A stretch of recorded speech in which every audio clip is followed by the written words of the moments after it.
김성환의 시사야.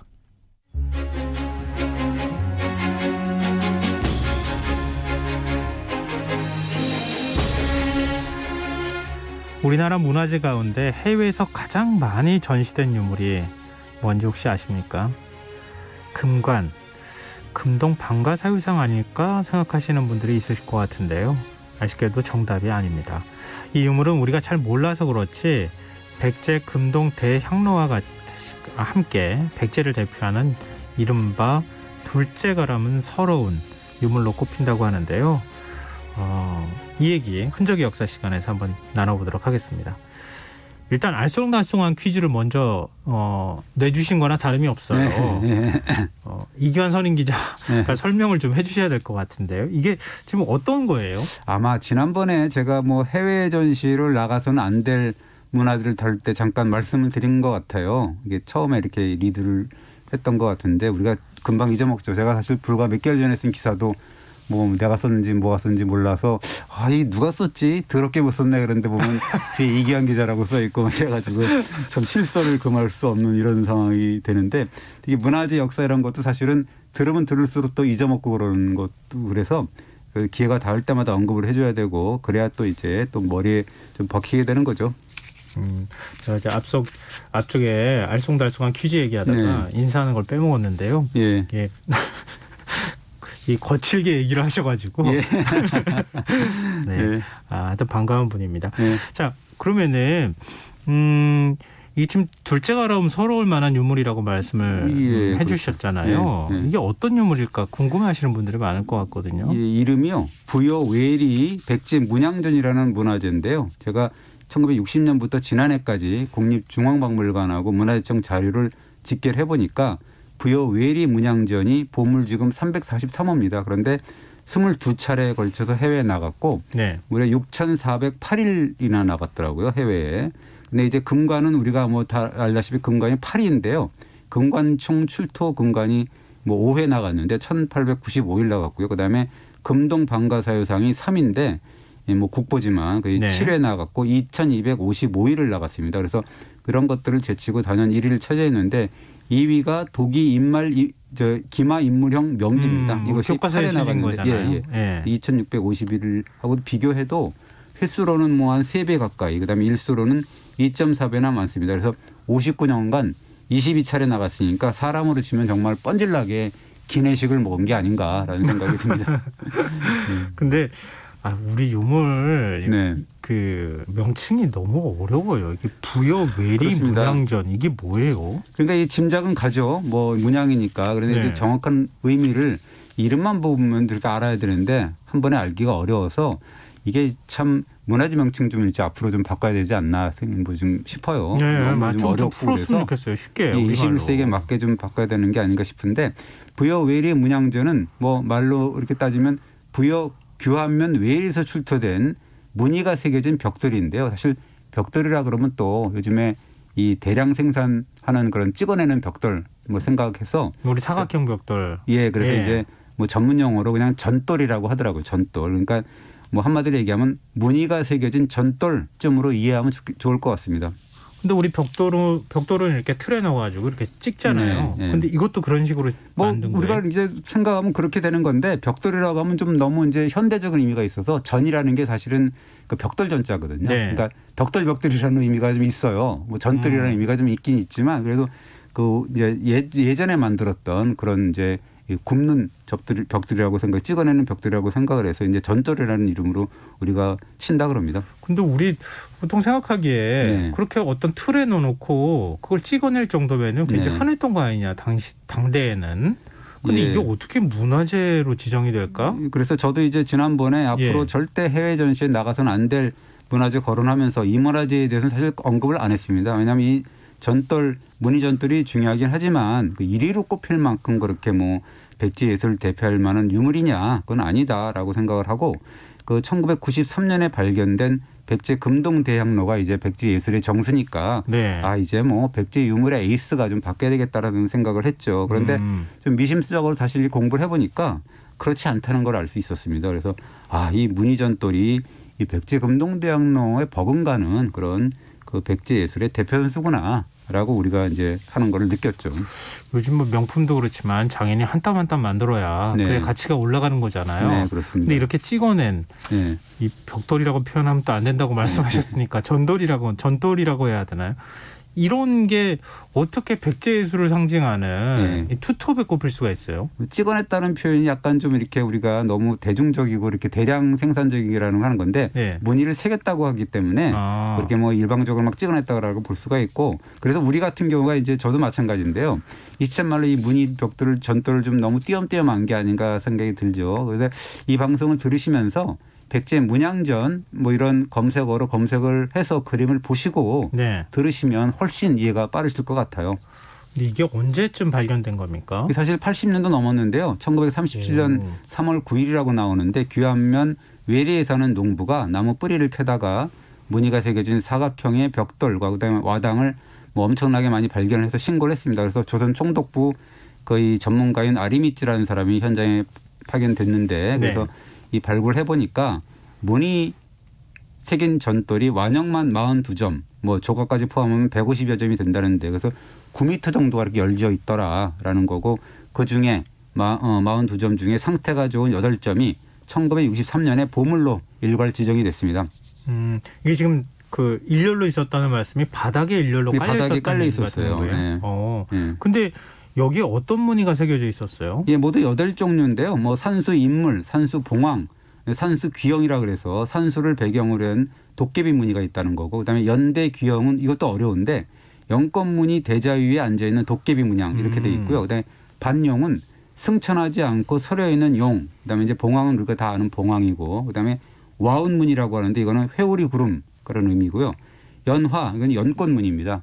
좀 어려운데 뭐 이렇게 좀 쉽게 풀이하면 그렇게 되고 있습니다. 완형만 42점이라고 말씀하셨는데 네. 특히 우리가 주목할 만한 전돌이 있을까요? 예, 바로 이제 산수 인물화가 새겨진 전돌인데요. 이 전돌은 사실은 7세기 당시에 중국을 포함해서 세계에서도 가장 발달된 산수하다. 그것도 인물을 곁들인 산수 인물하다라는 거고요. 이 무늬전돌 세트 중에서도 백미다라고 할 수가 있죠. 우리 산수하면은 네. 중국의 영향을 많이 받았다고 하잖아요. 그림은. 예. 근데 오히려 우리가 더 세계에서 가장 발달된 산수화를 그렸다. 네. 더군다나 그것도 일종의 이제 새긴다고 표현한 새기는 전돌에다가 그걸 했다. 예, 그렇습니다. 그래서 어떻게 그림을 그렸길래 이 그래요? 그림을 보면 밑에는 물을 그렸고요. 가운데는 산과 나무를 그리고 윗부분에는 하늘을 그렸는데 결정적으로 오른쪽 하단부를 보시면은요. 스님인지 도인인지 모르는 그 어떤 신비로운 인물이 암조로 보이는 팔짝귀와 건물을 향해 걷고 있는 모습이 보여요. 그래서 이 그림에 하늘, 땅, 사람이 다 들어가 있는 셈이고 그래서 산수의 인물이 곁들여진 산수 인물하다라는 평가를 받고 있는 거죠.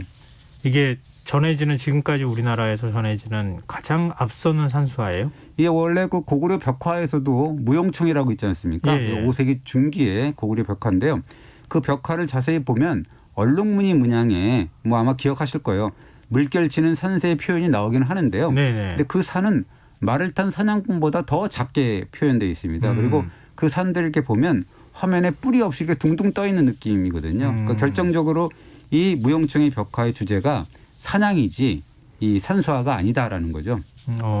그러면은 무늬전돌 산수 인물화가 가장 오래된 산수화다. 예, 그렇습니다. 그래서 뭐 이 산수 인물화 벽돌 보면 면 전체가 귀암 개석 그다음에 중첩된 산으로 가득 차 있는데 거기에 아까 얘기했던 인물하고 팔짝 기와 누각이 부수적으로 등장을 하고 또 하늘에는 뭐 예려한 구름들이 또 흘러가고 있고 그래서 후대 산수화가 갖춰야 될 모든 요소들이 들어있다. 그래서 이 백제의 산수 인물화를 두고 산수화의 탄생이다라고 이제 우리가 하는 거죠.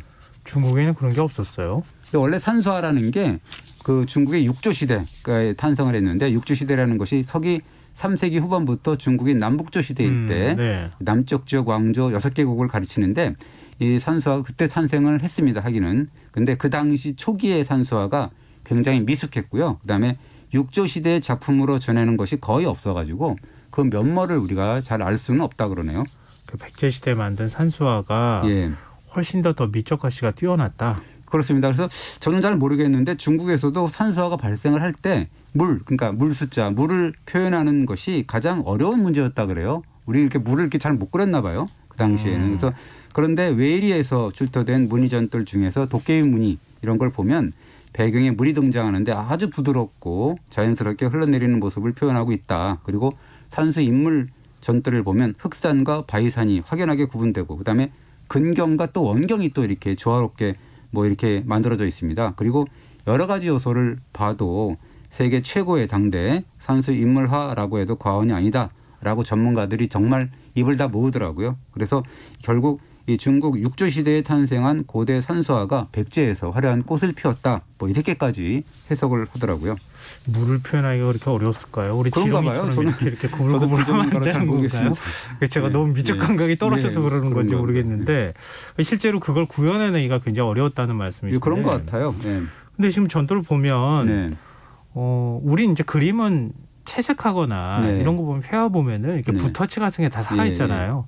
근데 거기다 그렇게 표현할 수는 없는 것 같고 그렇죠. 좀 아무래도 단순화했을 거 아니에요. 그렇습니다. 선을. 그게 정답인데요. 그래서 이 새기는 거니까 네. 되게 단순화했을 거고 이 가운데 토산을 표현한 거 보면 삼산형이라 그래서 산이 세 개 이렇게 솟아 있는 거를 그렸는데 굉장히 도식화 돼 있어요. 그러니까 곡선으로 이렇게 도식화돼 있는데 순수 미술을 단순화 도식화한 디자인의 모습이다라고 해서 이것도 역시 또 뭐 백제인이 빼어난 디자인 감각을 보여주는 작품이다. 또 이렇게까지 또 얘기를 하고 있습니다.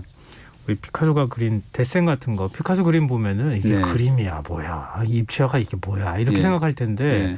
피카소의 데생 보면은 정말 놀랍도록 잘하잖아요. 예, 그러니까 그렇습니다. 단순화시킨다는 게 굉장히 어려운 거잖아요. 예, 사실은. 예, 그렇습니다. 근데 그런 면에서 정말 디자인 감각이 뛰어났다 말씀하신 네. 것 같은데 근데 이 무늬 전돌이 백제 금동 대학로하고 자꾸 비교가 된다면서요? 예, 그렇습니다. 그래서 뭐 이 백제 금동대학로가 93년에 발견됐는데 놀라울 정도로 흡사하다. 예를 들자면 외리에서 출토된 산수 인물무늬 이 전돌을 보면 아까 얘기했던 삼산형의 산으로 표현했는데 이것이 금동대학로의 몸체를 봐도 거의 비슷하게 나오거든요. 그 분위기도 보면 그 대학로의 뚜껑 그림과 거의 유사하다라는 거고 봉황무늬도 이 향로의 뭐 꼭대기에 우뚝 서 있는 봉황과 흡사한데 앞가슴을 쑥 내밀고 당당한 포즈를 취하고 있는 그런 모습이 거의 흡사하다는 얘기고 그래서 이게 뭐 무늬전도라고 금동대학로를 만든 사람이 혹시 동일인이 아니야? 뭐 이런 뭐 생각도 하게 된다 그럽니다. 그런 표현 방식이 당대 뭐 유행을 했던가 그렇든지 한 사람의 아니면 손에 같은 사람이 만들었든지 뭐 그런 형식이라고 하는 거죠. 근데 중국에서는 왜 이런 산수화가 발달이 안 된 거예요? 이 무늬전돌 세트가 7세기 초 작품인데요. 네. 당시 중국 상황을 보면 알 수가 있는데 이 중국은 수나라가 남북조를 통일을 했지만 네. 아시다시피 수나라는 40년도 못 버티고 이제 망하지 않습니까? 그리고 당나라가 세워진 게 618년이니까 뭐 뒤에 등장을 했지만 독창적인 문화를 이루기는 아직까지는 뭐 시간이 부족했다고 볼 수가 있는데 반면에 이제 백제는 뭔가 이 남조와의 교류를 통해서 문물을 끊임없이 수요를 하면서 스스로 강하고 독자적인 문화의 전통을 만들어 갔다라고 이제 우리가 해석을 합니다. 그게 무늬전도라고 금동대학로다. 예, 또 있는데요. 이게 예. 우리가 백제의 미소로 통하는 서산 마의 삼존불상 있잖아요. 예. 그거하고 그다음에 뭐 우리가 자랑하는 또 정림사 탑, 그다음에 또 이 미륵사지 탑 이런 것들을 보면 정말 다 그 시기에 창조한 굉장히 위대한 또 이 발명품들이거든요. 이 백제만의 네. 어떤 독창적인 예술 방식들을 그렇습니다. 만들어냈다 네. 이런 건데 네. 이 무늬전돌 세트가 발견된 곳이 백제시대 건물이 있었던 곳이라고요? 예, 뭐 그렇지는 않았다 이렇게 볼 수가 있는 건데 뭔가 단서는 있어요. 뭐냐면 예. 1982년에 부여 쌍북리라는 데 보면은 백제 시대 때의 가마터가 있는데요. 거기에서 전돌 파편이 발견됐는데 그 파편이 바로 뭐 오늘의 주제인 외리에서 출토된 무늬 전돌 중에서 와은무늬 전돌 조각과 똑같은 거였다는 거예요. 그리고 이 7세기 초 백제 시대 국가 사찰이었던 왕응사 네. 거기에서도 출토된 전돌 파편 한 점도 보면 역시 외리 출토 무늬 전돌과 똑같은 것이었다라고 이제 해석이 됩니다.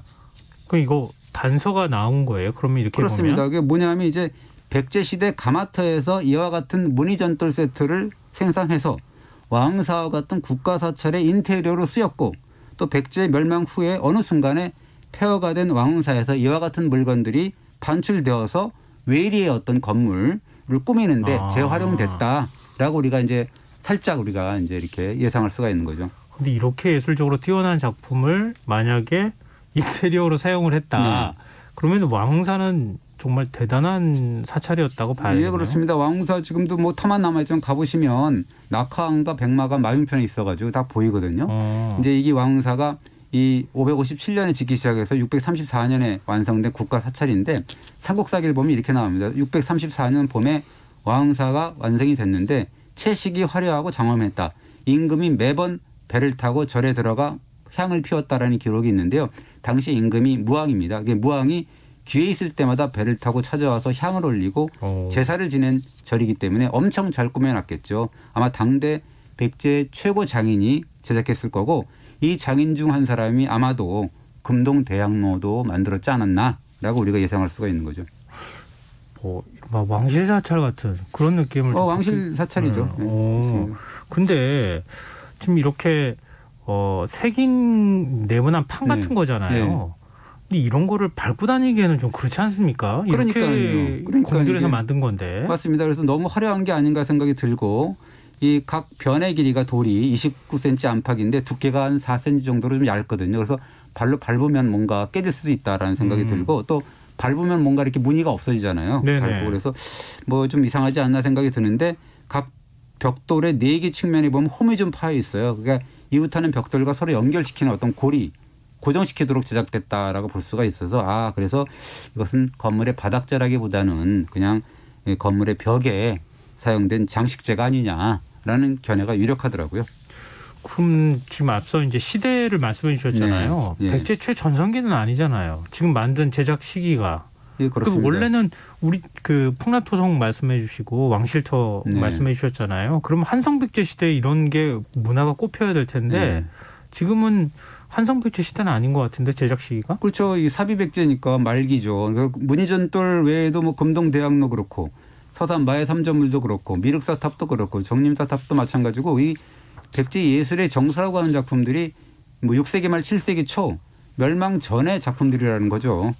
근데 멸망 직전에 있는 왕조나 국가에서 이런 걸 만들 여력이 있었나요? 예, 뭐 이런 생각은 들죠. 나라가 망조가 들었으면 정신 좀 차렸겠죠. 그러나 이 백제가 말기인 무왕 시절하고 의장 초기인 642년까지도 신라의 40여 개 성을 함락시킬 정도로 굉장한 위력을 떨치고 있었거든요. 나라가 망할 줄 상상도 하지 못했다. 뭐 그랬던 것 같아요. 그래서 뭐 의기양양해졌고 의자왕이 그래서 자만심 타성에 젖어서 독재자로 변했다는 거고요. 그다음에 요녀로 악명이 높았던 군대 부인의 말을 고지고대로 들어서 성충과 흥수와 같은 충신들을 쫓아냈지 않았습니까? 무엇보다도 낮에 나당연합군 결성을 수수방관하고 까맣게 몰랐다는 것. 이것이 결정적인 패착이었다. 국제정세에게 대응하지 못한 점이 패착이었다라고 합니다. 그럼 이렇게 화려한 그 문화재를 만들었다는 얘기인데 앞서 문희전돌, 뭐 금동대학로, 미륵사탑 뭐 이렇게 줄줄이 지금까지도 남아있는 유적들이잖아요. 예, 그렇습니다. 근데 그 시대에 어떻게 이런 걸 만들었을까? 그러니까요. 이게 원래 생각이 드는데요. 지난주에도 말씀드렸지만 백제 창업주 원조왕이 하남 위례성을 쌓으면서 유명한 한마디 남기잖아요. 네, 거미불로 화이불치라 그래서 검소하지만 누추하지 않게 화려하지만 사치스럽지 않게 만든다는 건데 분명히 말씀드렸지만 근데 475년에 개로왕 때 고구려 출신 간첩인 도림의 꾀에 빠져가지고 뭐 사치스러운 궁실 짓고 웅장한 무덤을 조성해서 국고 탕진하고 백성을 도탄에 빠뜨려서 결국 망국의 길로 접어들었거든요. 네. 그 외에 2번의 천도를 했는데도 불구하고 겨우 이제 나라를 추스렸는데 다시 475년에 그러한 전철을 밟은 것이 아닌가 뭐 그런 생각은 듭니다.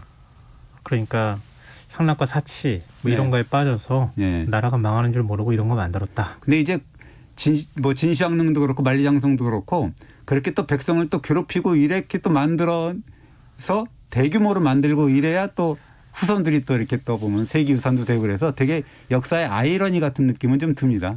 근데 지금 이제 문희전돌 이 정말 뛰어난 문화재라고 말씀하셨는데 이거 어디 가서 어떻게 봐야 돼요? 지금 마침 내년 5월 30일까지 부여박물관에서요. 이 특별전을 열고 있습니다. 금동 대향로하고 전시가 되기 때문에 백제 문화의 투톱을 볼 수가 있거든요. 그래서 이 부여박물관 홈페이지에 들어가셔서 예약을 하시고 갈 수는 있을 것 같아요. 시간당 15명씩 6회에 걸쳐서 매일 관람할 수가 있다 그럽니다. 뭐 코로나19가 유행이기 때문에 뭐 대놓고 가라 그럴 수는 없지만 그래도 지나가는 길에 이렇게 들려보는 것도 뭐 가능할 것 같습니다. 여러 사람하고 가지 마시고 가족들하고만 오붓하게 가셔도 될 것 같기는 합니다. 네, 오늘 흔적의 역사 지금까지 경향신문 이기환 선임 기자였습니다. 고맙습니다. 네, 감사합니다. 오늘 모바일 상품권 당첨자는 홈페이지 공지사항에서 확인하실 수 있습니다. 김성원의 시사 오늘 순서 여기서 마치도록 하겠습니다. 눈 내리는 곳 있다고 하니까요. 운전하실 때 조심하시기 바랍니다. 전 내일 밤 다시 찾아뵙겠습니다. 편안한 밤 되십시오.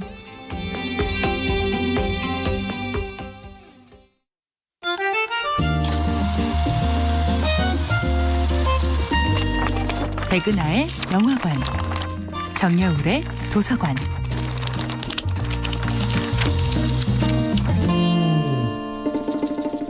안녕하세요. 여러분들과 쉽고 재미있는 영화 이야기를 나누고 있는 배우연구소 소장 백은하입니다. 이번 주에 만나보고 있는 영화는 정재은 감독, 배두나, 옥고은, 이효원 주연의 2001년도 영화 고양이를 부탁해입니다.